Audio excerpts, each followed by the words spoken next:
Welcome to the What Bitcoin Did podcast. Hello there from Bedford. How are you all? Welcome to the What Bitcoin Did podcast, which is brought to you by the mighty Kraken, the best place to buy, sell and trade Bitcoin. I'm your host, Peter McCormack, and today I've got an interview with Moe Ghashim, a Syrian Bitcoiner who found himself ended up living in Bedford. But before I talk to you about that, I do have a message from all my amazing show sponsors. And so first up today, let's talk about BlockFi, the future of Bitcoin and financial services. And last week, they just announced an update to their interest accounts. Customers can now send USD wires to the platform to purchase the Gemini dollar GUSD and begin earning up to 8.6% on USD denominated assets. That is a very, very cool addition to their interest accounts, of which I am a customer of. I do love receiving my Bitcoin interest every month. They also have crypto-backed loans. They've got a mobile app coming, and they've also got their Sats-backed credit card coming. BlockFi are smashing it. If you are interested in finding out more, please do your own research. Then head over to blockfi.com, which is BLOCKFI.com. And next up, we have the mighty, mighty Kraken, the single best place to buy, sell, and trade Bitcoin. The most comprehensive set of trading products for buying Bitcoin. They've got the best customer service for any Bitcoin exchange out there. They have the best security in the business. They have an absolutely badass, beautiful mobile-first app, so you can trade Bitcoin wherever you are, whatever you're doing. If you're on lockdown, wherever you're stuck, you can buy Bitcoin with their mobile app. Kraken have got your backs covered with everything Bitcoin. So if you want to find out more, if you want to support Kraken, head over to kraken.com or download the app, which is available for the iPhone and Android. Just search for Kraken Pro, which is KrakenPro. Okay, so I'm on lockdown here. Not sure what's going on with all of you. It's a very strange time right now. Very strange world. Quite overwhelming. Struggling to really take this all in because, I'm 41 and I've never been through anything even close to this in my life. I'm really unsure what this means for the world and where we're going to be in a month, 3 months, a year.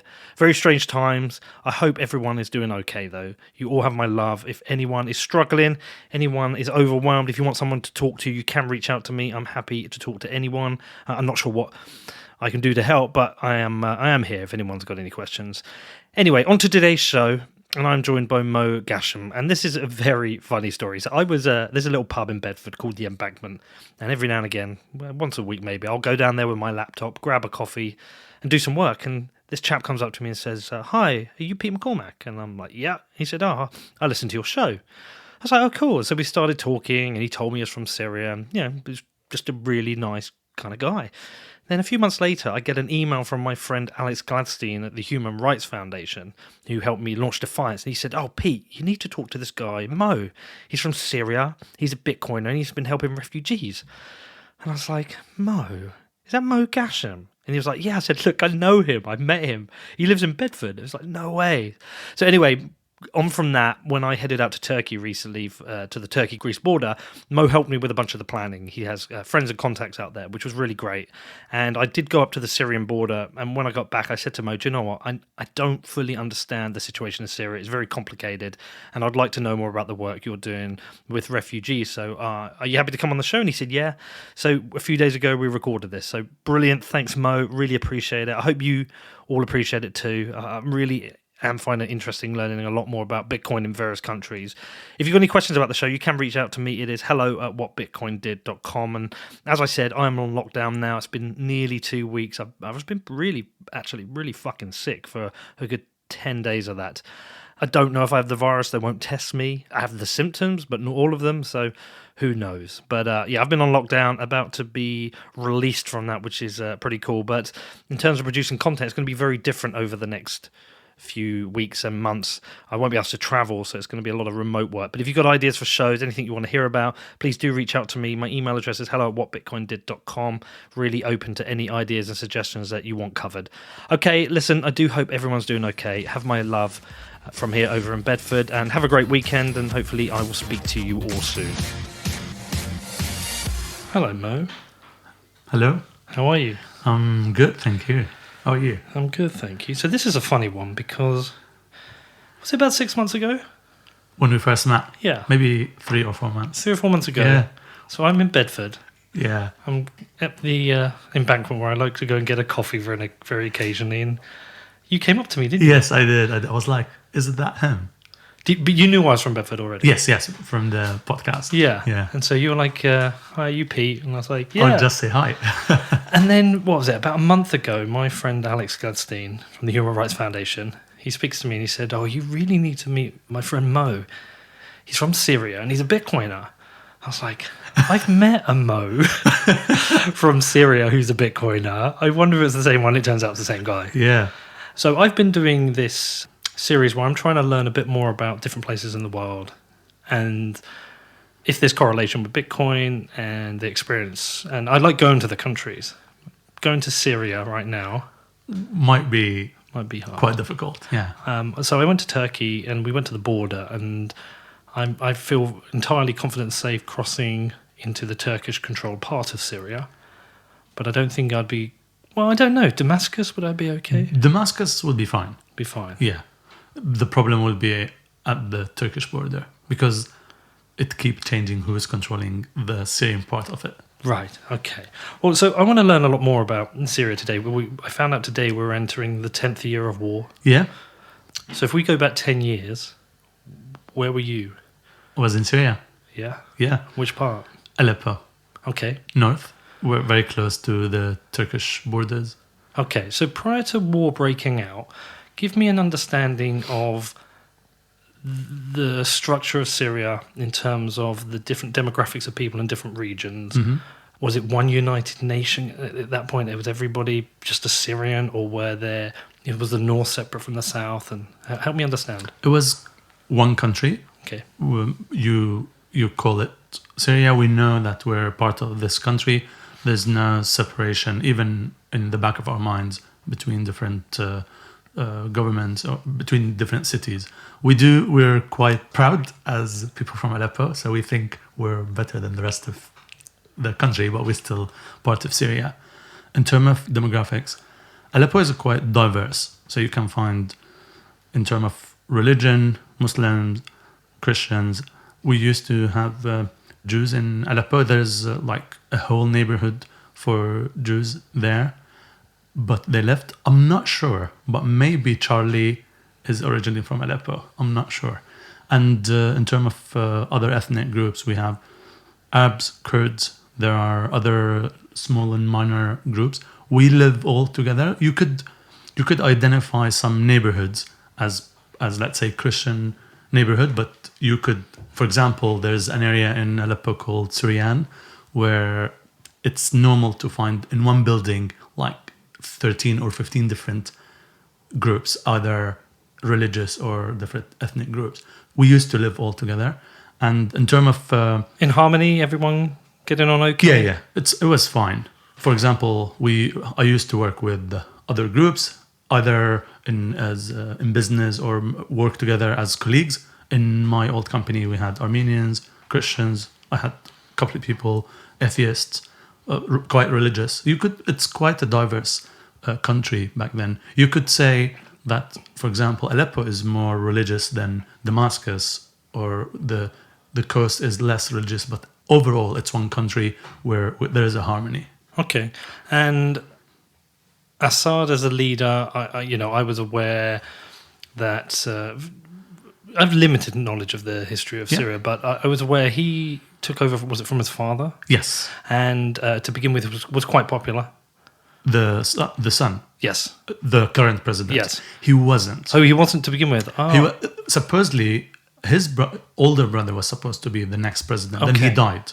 Okay. And because he died, Bashar, the current president, was in the UK studying, and then he moved back to Syria and started emerging and getting involved with the society and everything around it. It was like rushing into getting him ready to become a president, but he wasn't that involved. It was quite a few years. I think his brother died in 1998 or 97, and then his dad died in 2000. Oh, I must have read something wrong, because when I was traveling to Turkey, I was trying to read and understand the history and what happened with the breakdown in Syria, and I read that when he first came in, he came in with a lot of trust, and people, he made promises for what he would do for the people and what he would deliver. And then there was like a lot of youth unemployment and the youth unrest. Okay, I wouldn't say he made promises, but there was a good propaganda or maybe a good PR push that he will change things, because he never addressed us as the public. I don't remember listening to him. Okay. But there is always, at the end of the day, you're living in a country where it's quite controlled by the government. They can push messages and people can take that. We got the message that he's young, he's open, things will become more open as he becomes involved. Okay. But nothing direct from him. But he did not deliver as a president. It's very difficult to measure. For me personally, no, he did not. For other people, for example, some people say, well, now we have internet. I remember sitting in a cafe to use the internet at Outpay in Syria, where, for example, one person's average salary would be $300, and to use internet for 2 hours Outpay, $15. Wow. That's not cheap. No, that's not cheap at all. At all. Okay. And I was in 10th grade. I had to pay $500 to use the internet in 1996. My family freaked out. What are you doing? Right, okay. But take me back to 2010, 2011. Did the country feel tense? Did it feel like it was on the verge of... No, nothing at all. As I'll tell you from my perspective, I'm someone who loves to change and try to push for things to become better. In my personality, when I move around, I'd like to hopefully make a change. In 2010, there was no tension. Even in 2011, things were fine. Things started when the revolution in Egypt started. Yeah, the Arab Spring. Yes. Yeah. And it spoke emotionally to me. I felt I wanted to support these people. I want to be part of it. It looks like it spoke to things that I never thought of as in my entire life. But I felt the pain of people and I supported it. Then things started to develop in Syria, in Dara, then Homs. To be honest, in the beginning, I had no doubt that the president will fix it. I was 100% sure. I was like, no way, we're not going to get into a bad situation. And then what changed things for me, a day before Ramadan, people in Hama. Have you heard anything about Hama? I've heard the name. Wasn't one of the films that recently came out that won an Oscar nomination about the girl? Yeah.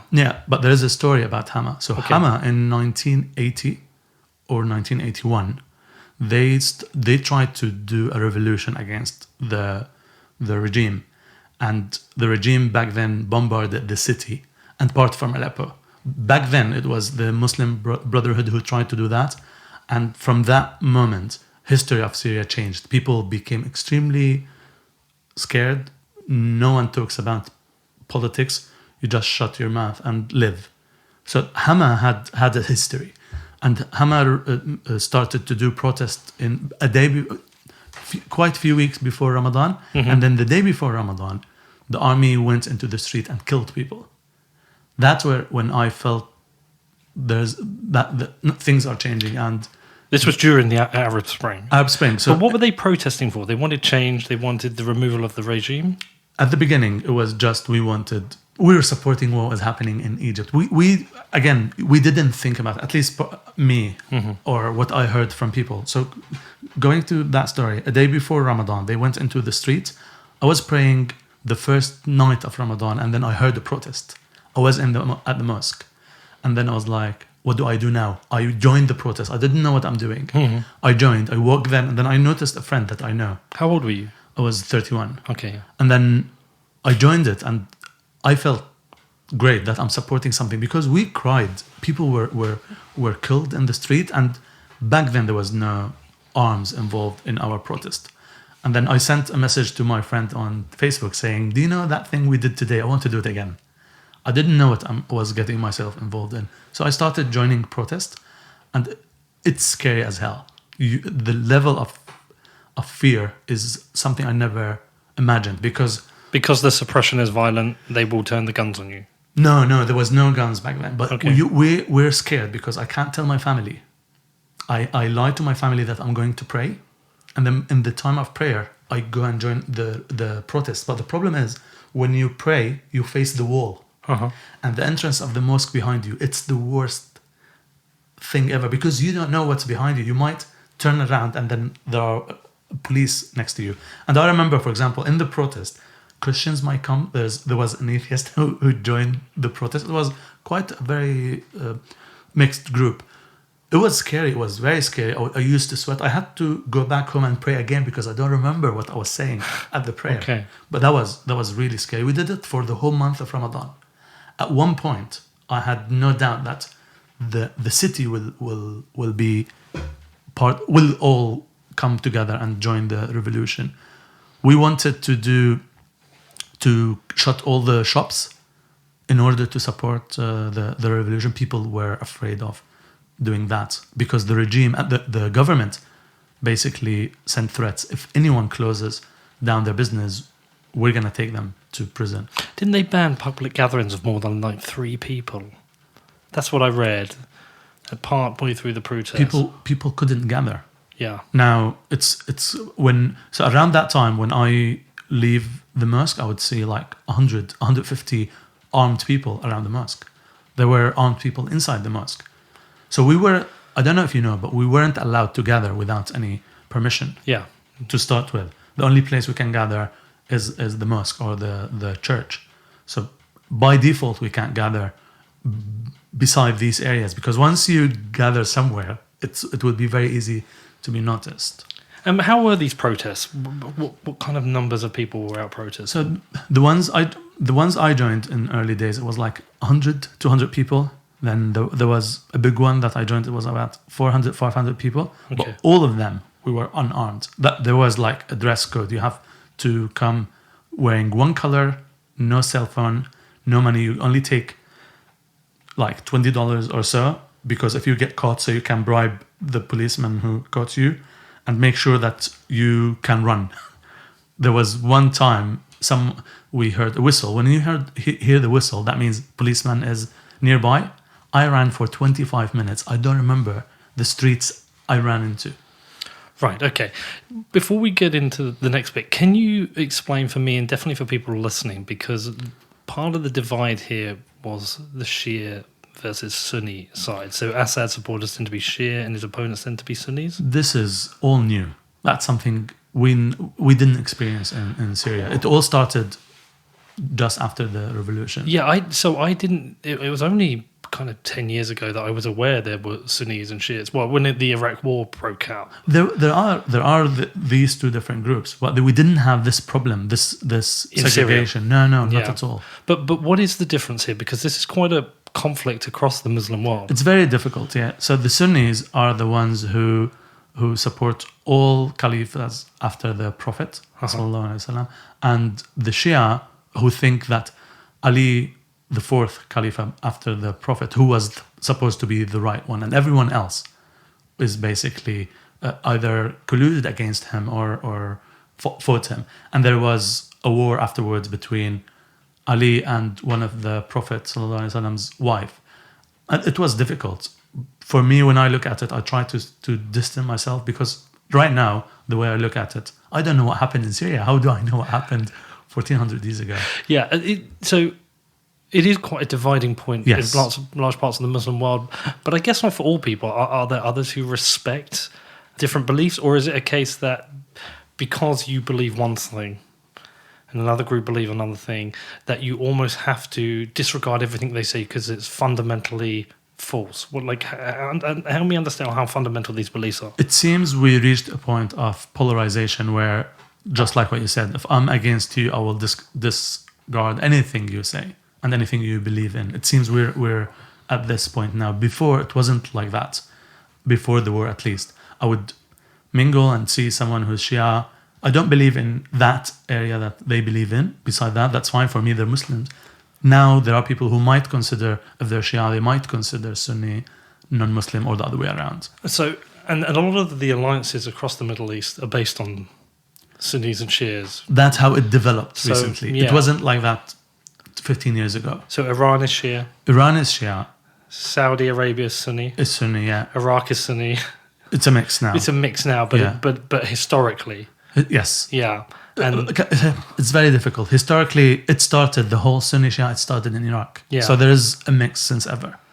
Syria okay. is mainly Sunni, but the government and the support of Hezbollah is Shia. Right. Okay. Right. I'm getting an understanding. So, as I'm aware, there was protests across Syria. Yeah. There was calls for a regime change. They wanted Assad out, and then the suppression became violent from the regime. Did you witness the violence? Not. I did not. Okay. I witnessed people getting beaten in the street, but that's not violence. Then Well, it is. not to our measures. Yeah, you're talking about Real guns and violence. tanks Yes, and- exactly. yeah. I didn't witness that, but I noticed that things aren't developing well, and I heard some people saying either watch out or you'll be sent to prison, because we know that you started to join this, and I decided just to leave. There's another thing that became difficult to live with, which is electricity became extremely unstable. Internet became extremely unstable. Things became unmanageable in terms of day-to-day life. That's what I thought. During the war. There was no war. Oh, When prior I to the left, war. I left in December 2011. Okay. And back then, things, because the government tried to make internet available only like 2 or 3 hours a day. Electricity would be available 4 or 5 hours a day, because they knew that we would use the internet to communicate and to arrange for the gathering. That's where I thought I need to leave with the threats that I received. So I left in Right, so December. they were controlling access to the internet Yeah. to control. The communication. Okay, interesting. So you made the decision at that point to Yeah. leave. Where did you head to first? Jordan. You had headed to Jordan, okay. But the war essentially started in 2011, 12. Mid 2012, where the revolution got arm involved, and then the regime increased the level of attack on people. Because in my time, it was like, if you were caught, you will be sent to prison for 2 months and you will leave. There was nothing beyond that. Okay. I know that it's going to be 2 months. And then 6 months later, it would be 6 months. And then people started to come back dead to their family. Like someone would call you, your sibling or someone you know is dead, come and collect them. On the revolution side, who was arming the revolution? It's very difficult to tell, but I was in one meetings, we were preparing for a protest. I'm not part of any political groups. I was part of people who were trying to express their opinion. So I heard some people suggesting that we can get armed people to be in the front, where they protect us against the militias who might attack. Part of us said we can't do that. Once we do that, we will lose. But I think such recommendation, either we get armed or we get help, then maybe people from outside, let's say, there might be other friends or groups who wanted to support the revolution and offered the weapons. But I think it started like that, and then it became more organized into arm move. Yeah, so there's four main groups that I noticed when I was doing my research. There's obviously Bashar and Syrian forces backed by Russia. Yeah. There was the interim government, the Syrian opposition, or the Free Syrian Army, which includes Turkey. Also support from the USA. And what I didn't realize, there was a separate group, the SDF, Rojava, YPJ. That's Kurdish. Yeah, that's the Yes. Kurdish. But the Kurdish groups also were part of the conflict, backed also by the United States. So I always thought originally there was two main groups, but actually there was four main groups operating. What is the relationship between the revolution and the Kurds? And also explain the Kurds, because the Kurdish region essentially borders three countries, right? Yeah. So the Kurdish situation is unique, and I have to be fair. They have been treated badly for 30 years by the government and by people. That's very bad to say, and it's unfortunate. But the government treated them as second-class citizens, or maybe third-class citizens, and there were like 500,000 without an ID. And then people treated them as like, they're not part of us, they're not really part of us. Although they might not say it clearly, but it was clear, because in my city there were a lot of Kurds. I worked with a lot of Kurds, and when we speak, they say you don't treat us fairly. We're not treated fairly by the government, and we're not treated fairly by people. And I think when the revolution started, the main groups who were very scared are the Christians and the Kurds. The Christians were like, okay, what happens if the regime fails? Because we don't know who's going to come next. And the regime keeps that balance between all these different groups. They got scared, and they were right to get scared, because they didn't know who's the other side. There were so many leaders and so many sides. The Kurds, it seems that the government wanted the Kurds to be on their side, and the revolution wanted people to be on their side. And that it's so difficult. And I think that's why they decided to go and get support by the USA, because for them, there's another problem with it, which is Turkey. Mm-hmm. Turkey hates them. What we know, that Turkey will not allow a Kurdish country. That's what we know. They hate the Kurds. Yeah. Probably, yes. Yeah. I don't know, because I'm not aware of it, but I know that there's a problem between, there was in 1990, Turkey was about to start a war with Syria, because one leader that we were keeping and training in Syria until we had to give it to them. So the Kurds had a problem there, because for them it's a different fight that they need to manage. And I thought I'm not part of any leadership or group, but I thought we need to approach Kurds and let them know how we're going to deal with them.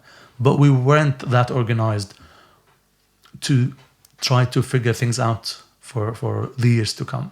And you're from Aleppo. Yeah. It's somewhere a lot of people have heard about and seen it on the news. Yeah. One of those cities that has just been bombarded. Yeah. And every shot I see is just vast complexes of bombed buildings. Now, does the footage tend to only focus on those areas, or is it an entire city that has been destroyed? It's not the entire city, but the main areas of the city. So Aleppo is known to be a manufacturing city. Mm-hmm. So we have like 70,000 workshop in Aleppo. We're 4 million people. The areas where the factories are were all destroyed. We had 2 factories, both of them were destroyed. We know other people that even the tab were removed. All the tapes, everything was removed. So from that part, they destroyed because they were bombed. It was bombed. Then people came and stole the machinery and everything else. So it was turns. Sometimes the government militias will do that, and then the opposition will do that. But that area was all basically flattened, almost. The city center, which is where all the historical areas are, that was a main war scene. People couldn't go there for months, and that was almost destroyed. Okay. Which is the main area of Aleppo where all the heritage is. There are other signs who are less I would say important, maybe newer. It wasn't as destroyed, but I could say 40% of the city is basically severely destroyed, maybe 20 to 30% destroyed. At one point, when I call someone from Aleppo, they say we're living in 15% of the city. The rest is a war scene. How does it function as a city? If you say the majority of the manufacturing base has been destroyed, I'm aware that there has been a tactic by Assad to bomb hospitals and bomb schools. I think I read today only 3 out of every 10 schools remain because they've all been bombed. So how does it function as a city from day to day in terms of the economics of the city? What work are people doing? How are people coping? How are they sourcing food, buying food? Because you're still talking about how many people still live there? I think now 2.5 million. So that's 2.5 million people. How does it function as a city? So all factories left or destroyed. So people either can't do the work anymore, or they already moved to new countries. There's Jordan, Turkey, Egypt are the main parts. A bit. Some people went to UAE, but not that much. And you came to Bedford. Yeah. Yes. And so in terms of what I've noticed, there's no public or information that you can gather about that. But what I noticed that people who left started to send money, and then people would try to manage between savings, So we were known to be people who save a lot. Mm-hmm. And I would say people spend most of their savings. It's normal that, for example, a normal household, if they earn 20,000, they might have 200,000 worth of savings. That was all consumed. I know it from my relatives and people I speak to, and there is the support that they get from outside. Beside then all, I was speaking once to people. They said our ambition in life became so different. So what you think is necessary for us, it became unnecessary. What we need is basically to get one shower a week, to be able to wash our clothes once a week, and then just to be able to see one another. Everything became so basic that they can live with 1/10 of what they used to live before. My aunt lost like about 40 kilos out of, that's good on one side, but I'm trying to, when I saw her, I was like, wow, she changed quite a lot. There are other people who don't care about things anymore, to the point that people outside Syria lost contact with the ones inside. What do I say when I talk to you next? Is there infrastructure? Was there still phone lines, internet? There is phone line, but so the electricity infrastructure was all destroyed. Okay. Now we became just like Beirut, living on the generators. Okay. Because the main lines were destroyed. Water was destroyed. We used to have water being delivered to every house. So how do people get water now? Now they get cars, big containers come to the neighborhood, and they fill all the whatever they can save inside the house. It became very difficult. And is that a commercial service? It's been brought in. You have to buy the water. Of course, everything. You have to buy the water. You have to buy the electricity, or a neighborhood all come together and bring a generator to the neighborhood. It became a different city. And it's like that right now? Yeah. And so, but how are people functioning? Is there any industry there at all? What kind of work do people Basics. All basics. Factories are still unfunctional. Food and maybe entertainment. Anything that people have to deal with on day to day. Anything sustainable long term is all destroyed. So it's almost like when I went to the Venezuela border, Cucuta, it's mainly retail and service. Yes. What can I do for you? Yeah, what exactly. can you do for me? Exactly. Okay. In terms of governance of Aleppo now, and that's now back under Assad. It's been always under Assad. I thought that was at one point under Not it was held by the rebels. Not the main infrastructure buildings or services. Okay. There was part of the city, big part of the city, but they never lost control of the government of the city. But it has full control of the city again now. Idlib, I believe, is the only city they don't have control you're right. of. Okay. Yeah. So try and explain to me life prior to the war. Talk to me about the currency. What is the currency of Syria? And talk to me about inflation and the kind of experiences that people might have gone through with money, which kind of turns them off it. Yeah. And in 2011, and 10 years prior to that, the $1 would be around 45 lira to 50 lira. So lira is the currency. Yeah. After, in 2012 or 13, it became 100 lira, so it was doubled. Then it went up until 2019, it reached 500 lira. And then in the last few weeks of 2019, it reached 1,000 lira. So that's 20 times in 8 years. And do you talk to people about this, what this means for them? Do they understand why this is happening? Who, the ones inside? Yeah. No, they just see things, prices change on daily basis, and they have to cope with that. They have to. It seems that there's now a war trade that is happening inside Syria, where people try to benefit from what's happening. So there's new wealth is being created out of what's happening, but people don't know they know that it's a war, and we're just losing on daily basis. That's where the support from outside is helping, but not as much. And talk to me about your own feelings for Syria right now. You still feel like you're a Syrian, of course, but I don't know who I am. Oh, really? It's very difficult. You don't feel... I don't know who I am. But if I asked you, you would tell me you're Syrian. Yes. Yeah. But if you were to travel, say, to Damascus, would you feel like an outsider? Yeah, of course. And would you have felt like an outsider 10 years ago anyway? 10 years ago, so that's interesting. And that relates maybe somehow to the whole what's happening in currencies and digital currencies and Bitcoin. So in 10 years, I felt that I'm starting to relate to the world more than I relate to Syrians. And Okay. that was because of the internet. Understand. I felt I'm closer to someone who's maybe in somewhere in Europe than the person who's sitting next to me in a cafe or my friend. I started to develop this feeling, and I felt frustrated that I love the internet, I love what's happening there, but I can't do something around it because I was in the United States between 2001 and 3, and then I thought, okay, I can do things in Syria with the whole internet. That was my main reason why I went back, but things weren't as smooth as I thought or I imagined.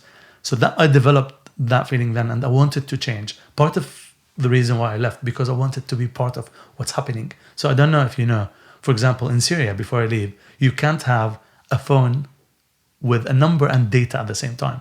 You either have a data or a number. So that means, Hold on. What? yeah, we didn't have a SIM card that can have both. So everything you experienced between 2007 and 10, we didn't experience. So you had two phones or two SIM cards? In order to do that, you need to have two phones. And it was difficult to move around back then.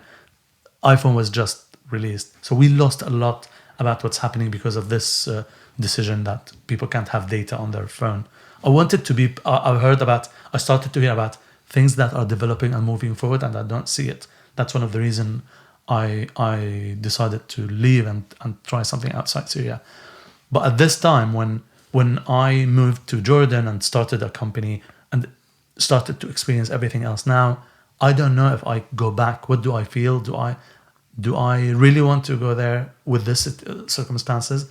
But I'm not part of where I am right now. How would they feel about you? How would people? I'm an outsider. You're an outsider. Yeah. Because you left, or because you're from the north? To be honest, because I'm not.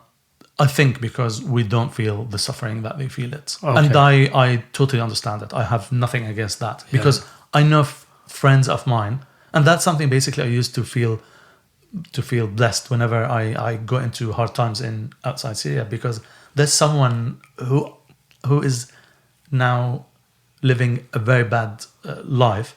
I could have been in their shoes right now, and whatever I'm facing is fine. But for them, you don't know what you're talking about. It's always you don't know what you're talking about. You haven't lived. With time, I think it could develop hate, but I think it's only because of distance. Next up, I talked to Mo more about Bitcoin and Syria and how he is teaching refugees how to use Bitcoin. But before that, I've got a message from my amazing sponsors. So let's talk about Coin Tracker. They help you track your taxes. They help you do your tax return related to crypto and Bitcoin. And as I've mentioned in the last couple of runs of these ads, I got a bit of negative feedback on this. People are saying to me, what are you doing supporting a tax company? Tax is evil. Stop supporting the man. And you know what? It's a fair question, but the reality is, if you choose not to pay your tax, you do risk facing some kind of enforcement from your government. Look, in the UK, you can end up going to court and face heavy fines. And whilst I don't agree with tax and I don't want to pay it, I don't want to go to court and I don't want to get a massive fine. So look, I choose to pay my tax and I use Coin Tracker, and it's a very, very easy tool to use. You just load up your wallets, you load up your exchanges, and within like 2 minutes, it's calculated your tax. You don't have to go through all those endless lines of transactions trying to figure it out. And also, listen, it is free for users who have 200 or fewer transactions in a tax year. And if you do have more than that, well, then you can get a 10% discount. You just use the URL cointracker.io/a/WBD. And by the way, I did a very short interview with Chandan, their CEO, based on the feedback. That's going to come out on Sunday, just talking a little bit about tax. So that's a bonus, about a 30-minute show. That'll be out on Sunday. Also, let's talk about Sat Street, because they've now officially launched, and I'm going to have a promotion running for those today. I'm going to be doing a multi-million sat giveaway on behalf of them. So, Sat Street is the easiest way to send Bitcoin to everyone you know.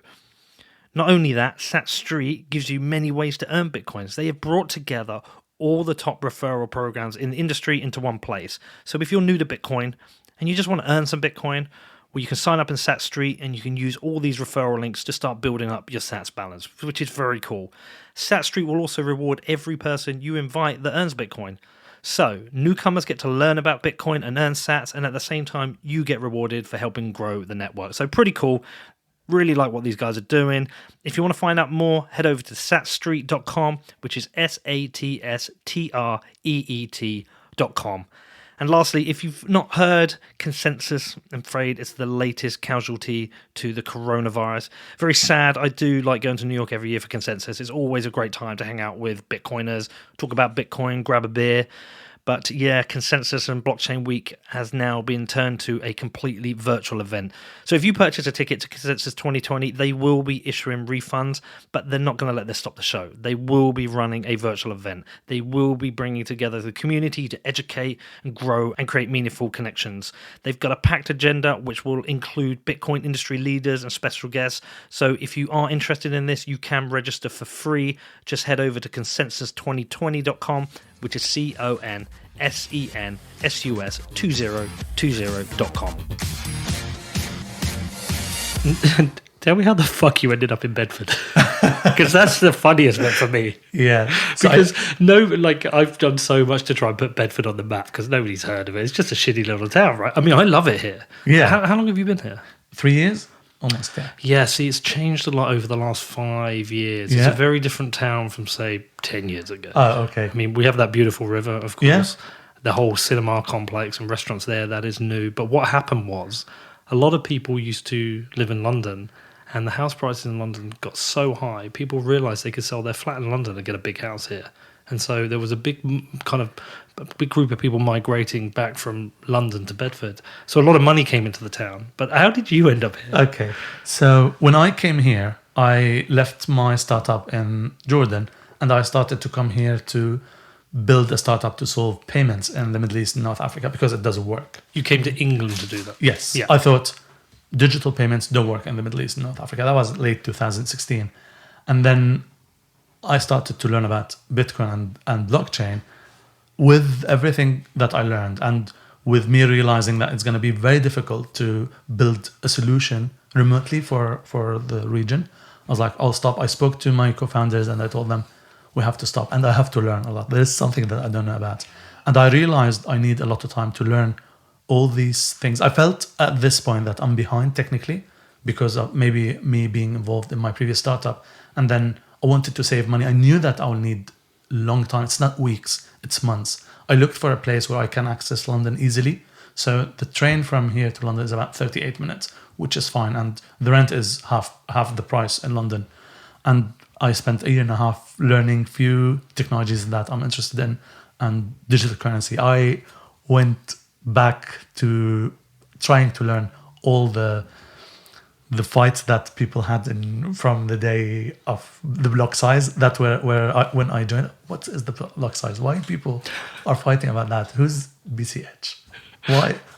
But I wanted to know because that's where, when you asked me earlier, I felt I'm connected to people through internet, but I felt Bitcoin and digital currencies speak to a pain that I lived with without knowing. So one thing that made me change a lot of perspectives in my life.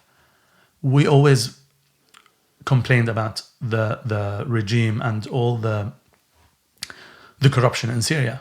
But one thing that made me feel that this is nothing comparing to the inflation that we lived with, because my mom always used to say, when I was young, $1 was 3 lira in her days.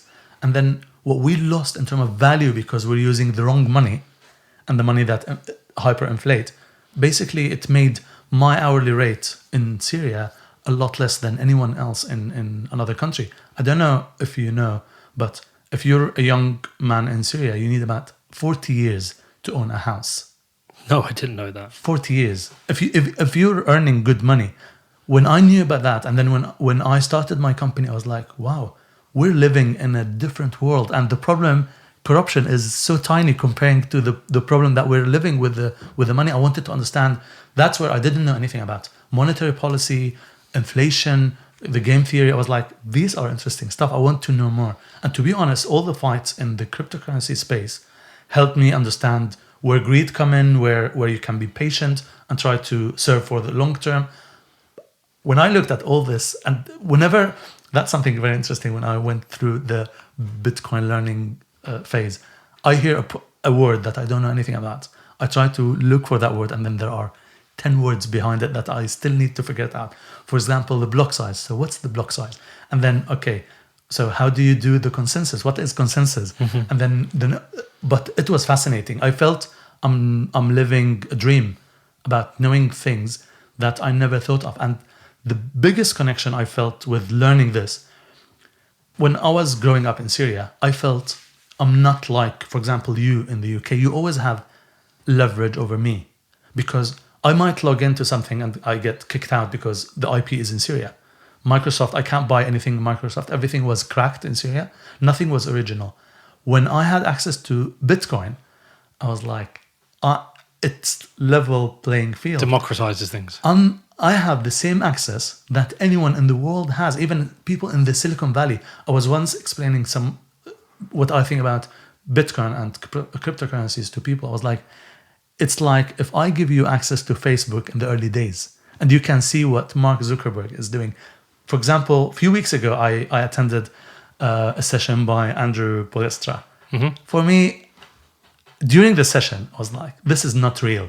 I'm sitting with one of the most important developers in the Bitcoin space, ecosystem, yeah. and I have that access easily. I can ask questions, I can listen to them, I can learn from them. That's something I feel your show is what Bitcoin did. I think that's what Bitcoin did. It made everyone have access to this technology, regardless of where you are, what you know, what you don't know. You just have access. Just spend time there. Yeah, it's really interesting. So as I travel around to different countries and just try and understand why Bitcoin resonates with people, in some ways the most uninteresting places are the UK and America, because it really is just people just speculating, number go up, blah, blah, blah. But when I talk to somebody in, say, Argentina or Chile or, yourself from Syria or someone in Venezuela, it really resonates with them because they talk about the money. They actually talk about what's happened to their money, it being inflated away. And that's not something I've really experienced. I mean, I know it happens here in the US, but it's over such a slow time period. Plus, I mean, the US don't have a problem because everyone compares their currency to the dollar, and every currency seems to fail over time against the dollar. The UK actually has lost quite a bit of value against it. When I first went to the US, it was $2.05 to the pound. It's now like $1.20. Yeah. But still, I've not really... You don't have that thing from week to week where you suddenly notice your money's worth a lot less. But as I travel around the world, it's because of people's experiences that, like you just said then about your mother, or the fact that it's 40 years to buy a house, or it always resonates with people. Let me tell you something else. And that's something as well is fascinating about the whole space. So in the Arab world, you can't grow up naturally. You have to go into channels that are set so you can go through it, through the government and everything. There's nothing you can do beyond what they know.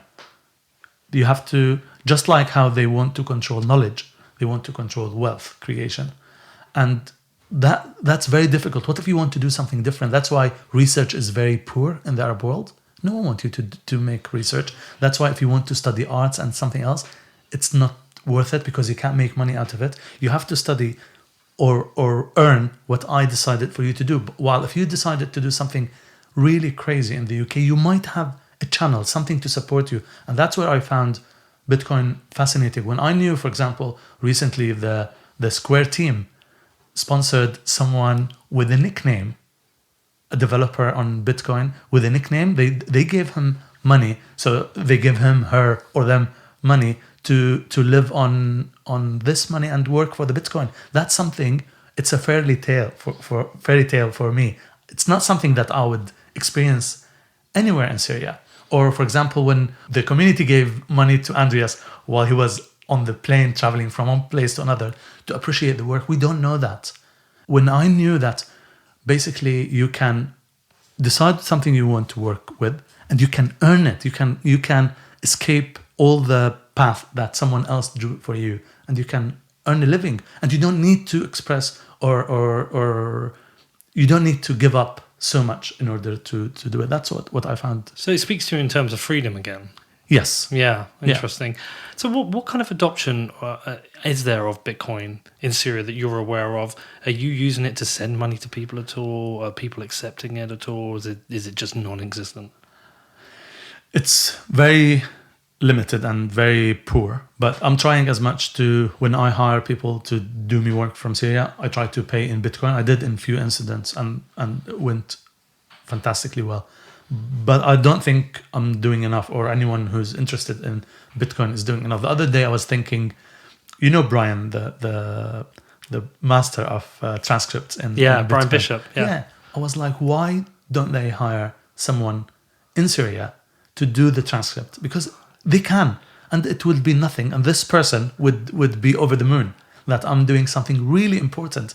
I think we need to, because I can't on my own create it. And I think that's where Bitcoin becomes very interesting, to give an opportunity to people. And Brian can do something more important rather than doing transcript.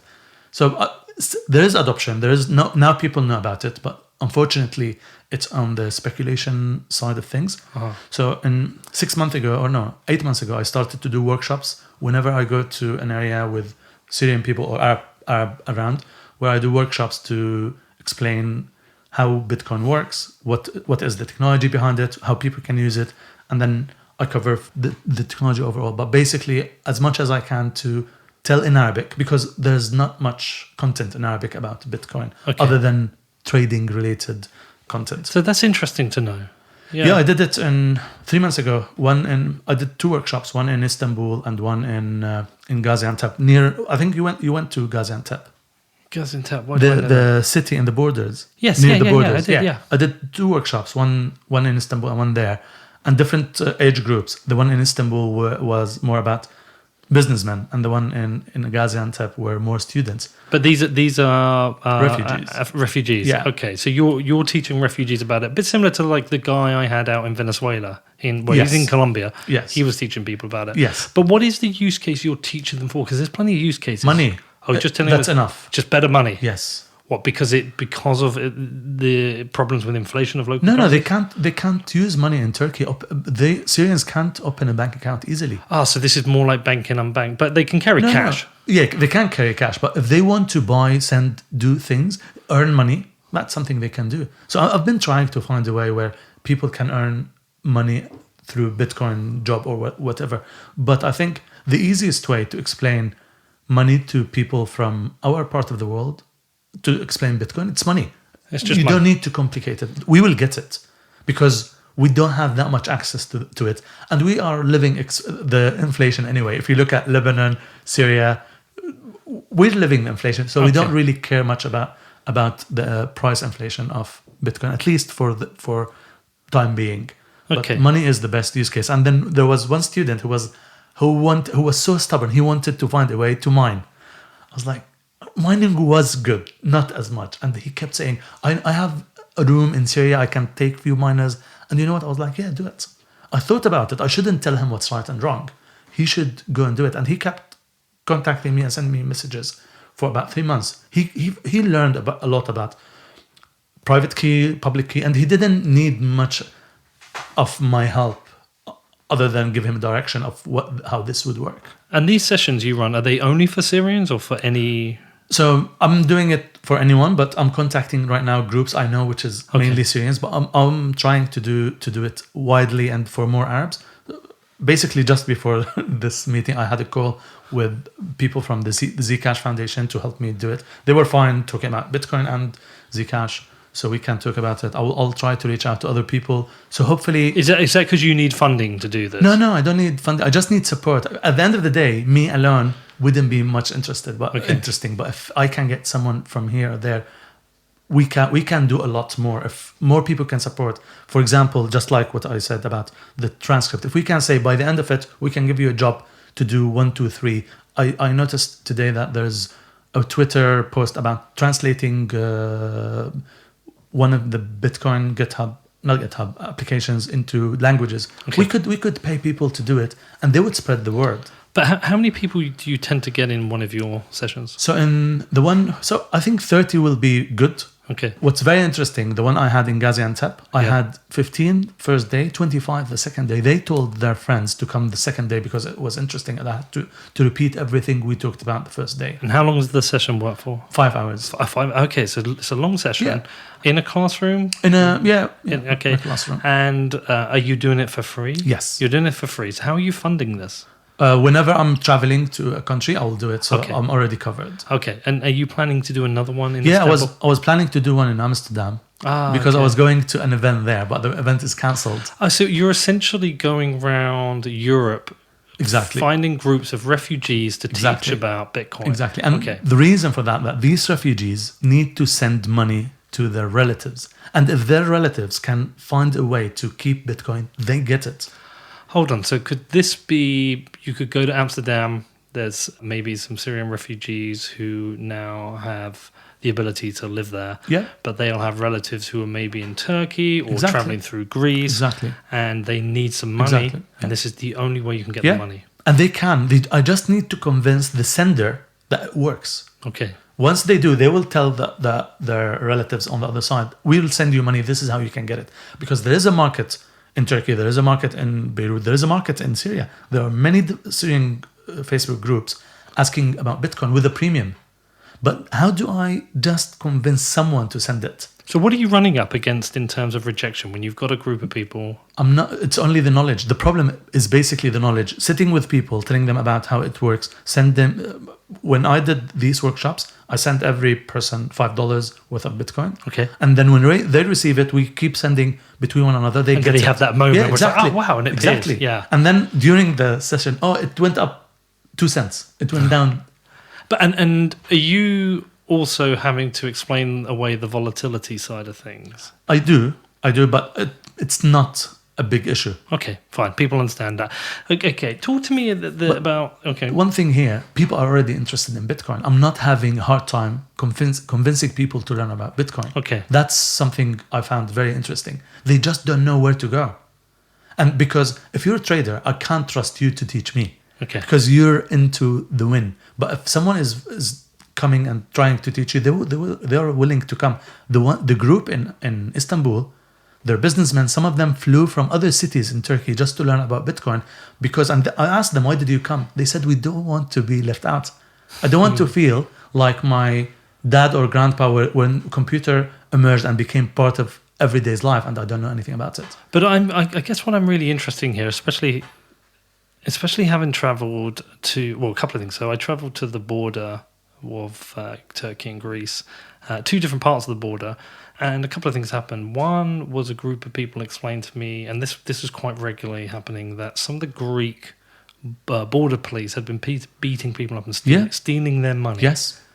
So ideally, if they had some Bitcoin on the phone, that's harder to steal. But also, I guess you've got people traveling through Europe. These are refugees. I guess this is, in some ways, a slightly safer way of traveling with a lot of money. You know, if you had $1,000 and you're in a refugee camp, I don't know how dangerous, how risky they are, but it's a lot of money to be carrying. But if it was in a Bitcoin wallet, it's a bit safer, right? Exactly. Plus, you can carry that across Europe through all the different countries you might travel through. I don't know if you heard, in Turkey, the last couple of months, people were kicked out of the country immediately because of they moved between different cities. And when they caught them, they were deported on the spot. They didn't have the chance to go and get anything from their apartments. Right. What about infrastructure-wise? Because these are people who are going to have mobile phones and mobile apps. They're not really going to be maybe traveling across Europe with a laptop all the time. They're probably not going to have something.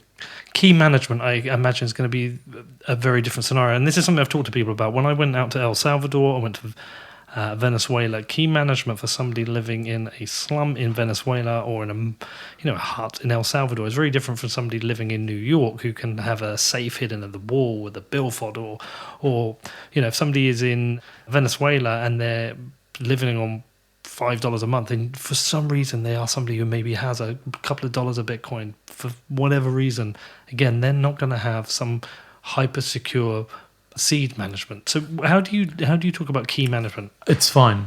These people, that if you look at people who are mainly from the Middle East, we're used to have cash with us in big amounts. We're used to keep it safe and hide it. It's unlikely that there's a household in the Middle East that doesn't have a good amount of cash. Okay. I didn't have problem. This is your money. Keep it. They were like, fine. I'll just write it down. I'll put it where I put everything else. That's when you said that Bitcoin doesn't resonate much with Americans and Britons and people in Europe because you didn't have to go when you were raised. Your money was already in a safe place. We never had that. Right. It's us who need to make sure that our money is in our safe place. So for you, if I tell you it's digital, I already have digital payment. It's safe. I already have safe payment. It's fast. I already have fast payments.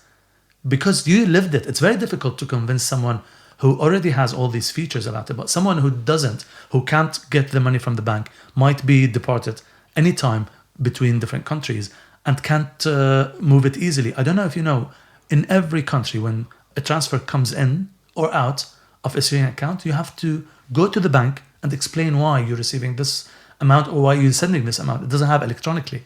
There's a lot of difficulties to move money around. So when you tell me that this is your money, you can save it, you just get payment and send payment. All you need to do is to save these 12 or 25 words. Yeah, I'll do it. Right, okay. So really, what you're saying to me here is that Bitcoin is a very useful tool for refugees. Yes.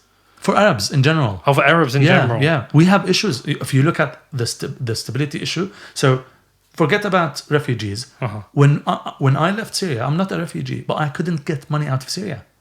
Okay. What happens now? What do I do? My family, other families, when I went... You couldn't just change it to dollars and take it with you? No, I left. When I left Syria, I didn't know I'm leaving for long. Oh, okay. So I left, and then now I'm outside Syria and the money is inside. I can't move it. Mm-hmm. This is, when you look at it, there's a lot of instability happening in the region. There are many people who are leaving Gulf and going to other countries who they think it's safer. Same in Egypt, in Algeria. There's quite a unsettling situation running around in the Middle East, and people need to find solutions and alternatives. Interesting. So I didn't cross my mind that this was a problem just across all of the Middle East. But you're saying this is, and is this, would you say, an Arabic cultural issue with relation to money? With relation to government, we don't trust government, and government control the money. Right. So I didn't see the trust issue in Europe and in the States. You might not like your government, but it's not about that they're going to steal you. We know for a fact they're going to steal us. They're going to steal. Yeah, it's not something that I need to convince someone. It's a given. Okay, so your experience across the Middle East of adoption with Bitcoin, it's still relatively low though, right? It's good in the Gulf. It's good in the It's Gulf. really good in the Gulf. It's good in Egypt. Yeah. And the Gulf and Egypt, both are good. Why there though? I think Gulf, because they're richer and they're into trading. There are proper stock markets in the Gulf, and they get it. So in terms of trading, they can get in new form of trade investment very quickly. And I think only because they have a good experience trading with the Gulf. Egypt, it's very interesting what's happening there. Technically, they're getting better very quickly as a country overall. So basically, Jordan was considered at one point the digital capital of the Middle East, then Dubai, but now it's pretty much Egypt. And if you look, there are a few startups there trying to cover Bitcoin, blockchain. Nothing significant yet, but there is the knowledge. Right. So if people wanted to help out with this, Mo, I mean, I'm mostly interested in the refugee side of things because that's something I've been looking at, and I'm going to be heading back out to Turkey. And it didn't cross my mind to even think about Bitcoin when I was at the border, actually. If people wanted to help out and support initiatives that can help refugees, what can they do?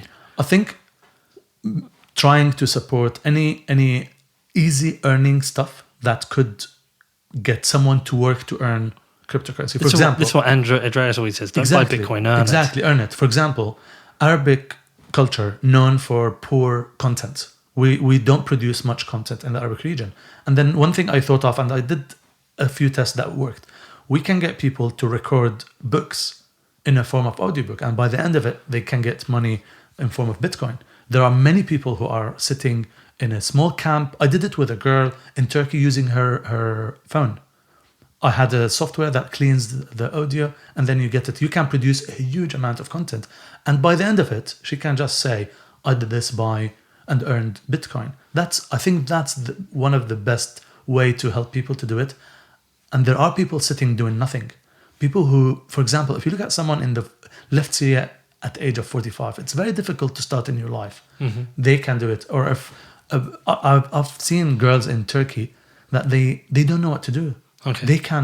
They wanted into doing some journalism or something, translating articles for Bitcoin and stuff. There are Bitcoin talk is like a mind gold. People can learn a lot about how the conversation went and all these things. So in terms of generating content, it could work, I think, pretty well. In terms of setting jobs, small jobs that could help Bitcoin now and give money in return for that in form of Bitcoin. Okay. But you didn't answer my other question earlier properly. How did you end up in Bedford? Yeah, because I wanted to save money on the rent. Because I knew... Yeah, but why Bedford? Like, of all the places you could have been. Because I rented an apartment right on the river, so the view is fantastic, and it's very easy to access London. How did you find it, though? Were you just looking on the map? Yeah. I was looking on the map, searching, and then I searched the best commute to London, and Bedford came. It is a great commute to London because it's 35 minutes. Yeah, exactly. It's not too expensive. No, it's really good for me. Very easy, like 10 minutes to the station, then another 35 minutes I'm in St Pancras. So what do you prefer, Aleppo or Bedford? Aleppo. So when do I go to Aleppo? That's a good question. I don't know. Yeah, not yet. Hopefully we'll go together. Yeah, at some point. Yeah. Well, listen, look, Mo, this has been really super interesting. It's so funny how we got connected and via Alex. I think this whole area of refugees and how they can use Bitcoin to take wealth from wherever they're fleeing across Europe to send and receive money, I think is super interesting. I haven't heard too many people talk about this. I consider all Arabs refugees. Do you? Yeah. Why? We're all refugees. We don't have decision on what we can or can't do. To be very honest. Because you don't. There's mainly an authoritarian region, not many democracies. Regardless, even if people want or don't want to admit it, we're all refugees. I'm trying to think if there's an example of a democratic state in. What is the situation in Lebanon right now? Because they overthrew the government. It's a mess. Yeah, but they overthrew the government. Will they bring democracy there? Can democracy even work in the Middle East? It can, but not now. Not with the current leaders. We have issues with they're in a different world. They're living in their own world that they think if you tell them that their country is suffering, they will think that you're just lying and saying lies. They're not part of us. So one thing that is good about the whole world, that there is rotation. So you might end up with someone who lived with people in order to lead. We don't have that. Our leaders never lived with us, so they don't know what they're talking about. Right, okay. Interesting. I mean, I need to know a lot more about the history of the Middle East, country to country, into religious wars. Somebody's recommended a book for me. I think it was a Washington Post or New York Times reporter, and it's From Beirut to Jerusalem. Yeah. Is that correct? Yeah. I think I've downloaded the audio book. Somebody said, I think it was my camera guy, Adrian Bashuk. He said, you need to read this book, From Beirut to Jerusalem by Thomas L. Friedman. He said, you need to listen to this. This will give you a good understanding of what's going on. The complexities of the Middle East. And so I'm going to do that. Well, listen, Mo, stay in touch. Yeah. Anything you're doing with supports of refugees, I'd like to hear about. If anyone can help, you should let them know. How do people follow you, get in touch? Are you on Twitter? Twitter, mainly, yeah. Okay, what's your Twitter? Mo Ghashim. Mo Ghashim. Okay, I'll share that on the show notes. I'm glad we've got to know each other. Yes. It's good to be your friend. And thank you. I'm gonna be around for a bit more now. I can't travel, so usually I'm traveling. So any morning you want a coffee, give me a shout. Yeah, I will. We'll go down the embankment and have one. Okay. All the best, man. Thank you. Okay, so what did you make of that one? Did you enjoy that? Are you enjoying these location-based shows? It's a strange one. personally finding these Bitcoin around the world shows where I'm looking at usage in different countries really interesting. But if you track the downloads, they actually do a lot worse than standard shows. You tend to find like the bigger profile guests have the bigger number of listens, but I find it really interesting. I really want to learn about how Bitcoin is being used in countries such as Syria, or how a refugee would use it, how someone in El Salvador would use it. For me, these are use cases outside of speculation. So despite the drop in downloads, I'm going to keep making them. I think they're important. But yeah, it'd be good to have some feedback on that. Let me know what you think. And also, Mo's great. I really enjoyed this. It was really great to have him on. He's such a great guy. He's really positive. And just really nice guy. And the work he is doing to help refugees learn about Bitcoin so they can actually take wealth and money with them safely as they migrate through the world trying to find a home. I think it's a really good use case. So yeah, keep going, Mo. Keep doing that. And really enjoyed having him on. And hopefully I'm going to find out a bit more about how refugees are using Bitcoin in the future, because it is a subject I'm going to keep covering, especially on my other show, Defiance. By the way, I do have a first film out. If you've not seen it, my film based in Colombia before I headed into Venezuela, that's available on Defiance TV, and I also have part 2 of that coming out soon. If you've got any questions, you want to reach out to me, you know my email address by now, surely you do. It's hello@whatbitcoindid.com, and I do pretty much reply to everyone, so feel free to get in touch. And if you want to support the show, I mean, there's so many things you can do. Listening, sharing, checking out these location-based shows, leaving me a review on iTunes. They're all very, very helpful. Anyway, on lockdown here, as I said, I hope everyone's doing okay. These are strange times. But yeah, I hope you're all okay. Have a great weekend, and I hope to see you soon.